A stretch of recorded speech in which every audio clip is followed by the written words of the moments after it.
souvent on me demande hey, capitaine, pourquoi tu lis des BD? Alors moi je réponds parce que je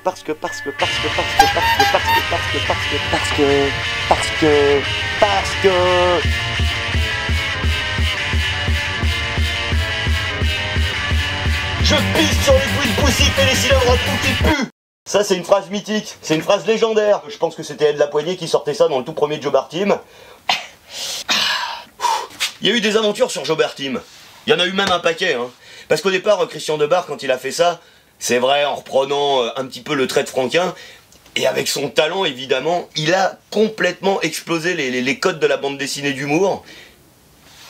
C'est pas vrai, hein.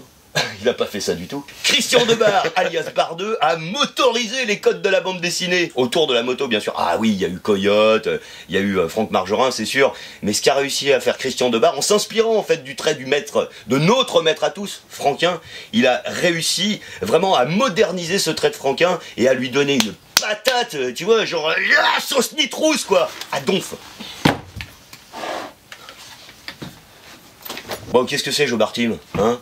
Je vais pas te l'apprendre, franchement.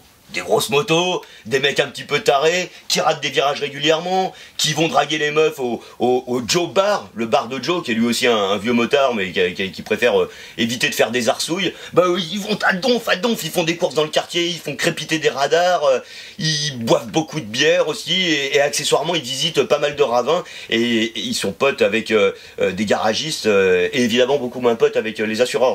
Aïe. Alors ça donne évidemment des scènes de malades mentaux, et puis avec toujours ces réflexions quand ils reviennent au bar pour discuter de « Ah, tu bourrais toi ?» Non, parce que moi, avec les gouttes de sueur tremblotantes, tout vert, c'est vraiment fun en fait, Jobar. Et c'était fun dès le début avec Christian Debarre, mais il a été fatigué après le premier album. Alors il a laissé les clés à Fan, qui a fait quelques albums.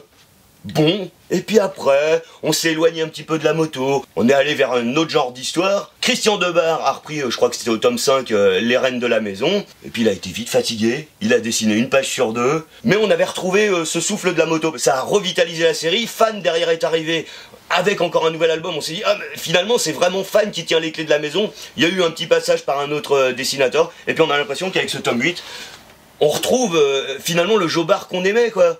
Le Jobar crétin, avec des blagues un petit peu bébêtes, et encore une fois, des gendarmes, des ravins, des radars qui crépitent, des petites nanas qui essayent de monter à l'arrière de la moto, et qui, elles aussi, frottent les genoux, alors s'éclatent contre le casque de devant. Enfin, c'est couillon, c'est couillon. Alors moi je fais une spéciale dédicace quand même à l'autre crétin de GG Laspi, si je ne m'abuse, qui gare sa moto mais très mal, et qui l'a fait tomber sur toutes les Harley d'un club de Hells Angels. Bon, c'est pas tout ça, mec, ou meuf, hein, mais faut que j'y aille bouffer du bitume sauce nitrousse.